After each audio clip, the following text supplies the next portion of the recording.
ನಮಸ್ಕಾರ ಪ್ರಿಯ ಆತ್ಮೀಯರೇ, ಗೀತಸಾರ ಈ ಪವಿತ್ರ ಜ್ಞಾನ ಯಾತ್ರೆಗೆ ನಿಮಗೆ ಹೃದಯಪೂರ್ವಕ ಸ್ವಾಗತ. ಇಂದಿನ ಶ್ಲೋಕಗಳಲ್ಲಿ ನಾವು ದುರ್ಯೋಧನನ ಮನಸ್ಥಿತಿಯನ್ನು ನೋಡಿದ್ದೇವೆ. ಒಳಗೊಳಗೆ ಭಯ, ಹೊರಗೆ ಅಹಂಕಾರ. ಇಂದಿನ ಶ್ಲೋಕದಲ್ಲಿ ಯುದ್ಧ ಭೂಮಿಯಲ್ಲಿ ಮೊದಲ ಬಾರಿಗೆ ಒಂದು ಭಯಂಕರ ಶಂಖನಾದ ಮೊಳಗುತ್ತದೆ.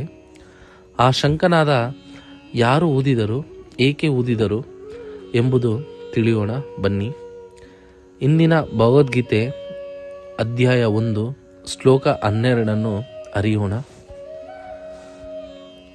ಅಸ್ಯ ಸಂಜನಯನ್ನರ್ಷಂ ಕುರುವೃದ್ಧಂ ಪಿತಾಮಹ ಸಿಂಹನಾದಂ ವಿನದ್ಯೋಚ್ಚೈ ಶಂಖಂ ದದ್ಮೌ ಪ್ರತಾಪವಾನ್. ದುರ್ಯೋಧನನ ಹರ್ಷವನ್ನು ಹೆಚ್ಚಿಸುವುದಕ್ಕಾಗಿ ಕುರು ವಂಶದ ಹಿರಿಯ ಪಿತಾಮಹನಾದ ಭೀಷ್ಮರು ಸಿಂಹನಾದದಂತೆ ಗರ್ಜಿಸಿ ತಮ್ಮ ಶಂಖವನ್ನು ಜೋರಾಗಿ ಊದಿದರು. ಈ ಶ್ಲೋಕದ ಒಳ ಅರ್ಥ ನೋಡುವುದಾದರೆ, ಈ ಶ್ಲೋಕದಲ್ಲಿ ಬಹಳ ಸೂಕ್ಷ್ಮವಾದ ಅರ್ಥ ಅಡಗಿದೆ. ಅಸ್ಯ ಸಂಜನಯನ್ ಹರ್ಷಂ ಅಂದರೆ ದುರ್ಯೋಧನನಲ್ಲಿ ಹರ್ಷವನ್ನು ಉಂಟು ಮಾಡಬೇಕಾದ ಅವಶ್ಯಕತೆ. ಇದರ ಅರ್ಥವೇನು ಎಂದರೆ, ದುರ್ಯೋಧನ ಒಳಗೊಳಗೆ ಸ್ಥಿರನಲ್ಲ, ಅವನಿಗೆ ಆತ್ಮವಿಶ್ವಾಸ ಸಂಪೂರ್ಣವಿಲ್ಲ, ಅವನಿಗೆ ಹಿರಿಯರ ಬೆಂಬಲ ಬೇಕಾಗಿದೆ. ಆದ್ದರಿಂದ ಭೀಷ್ಮರು ಕುರುವಂಶದ ಪಿತಾಮಹ, ಅಪಾರ ಅನುಭವ ಹೊಂದಿದ ಯೋಧ, ಧರ್ಮವನ್ನು ಚೆನ್ನಾಗಿ ತಿಳಿದವರು, ಆದರೂ ಪ್ರತಿಜ್ಞೆಯ ಬಂಧನದಿಂದ ಅಧರ್ಮದ ಪಕ್ಕದಲ್ಲಿ ನಿಂತವರು. ಭೀಷ್ಮರ ಶಂಖನಾದ ಕೌರವ ಸೇನೆಗೆ ಧೈರ್ಯ, ಪಾಂಡವ ಸೇನೆಗೆ ಎಚ್ಚರಿಕೆ. ಆದರೆ ಇದು ಧರ್ಮದ ಘೋಷಣೆ ಅಲ್ಲ. ಸಿಂಹನಾದಂ ಎಂಬ ಉಪಮೇಯ ಅರ್ಥ ಸಿಂಹ ಭಯವಿಲ್ಲದ ಪ್ರಾಣಿ, ಶಕ್ತಿಯ ಸಂಕೇತ.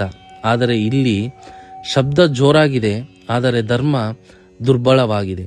ಇದು ಗೀತೆಯ ಮೊದಲ ದೊಡ್ಡ ಸೂಚನೆ.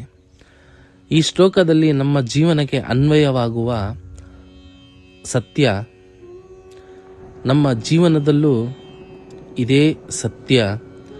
ಜೋರಾಗಿ ಮಾತನಾಡುವವರು ಹೆಚ್ಚು, ತೋರಾಟ ಮಾಡುವವರು ಹೆಚ್ಚು, ಆದರೆ ಒಳಗಡೆ ಭಯ ಅಡಗಿರುತ್ತದೆ. ಗೀತ ನಮಗೆ ಹೇಳುವುದು, ಶಬ್ದದಿಂದಲ್ಲ, ಸ್ಥಿರ ಧರ್ಮದಿಂದಲೇ ಜಯ. ಜೋರಾದ ಶಬ್ದ ಆತ್ಮವಿಶ್ವಾಸ ಅಲ್ಲ, ತೋರಾಟ ನಿಜವಾದ ಶಕ್ತಿ ಅಲ್ಲ.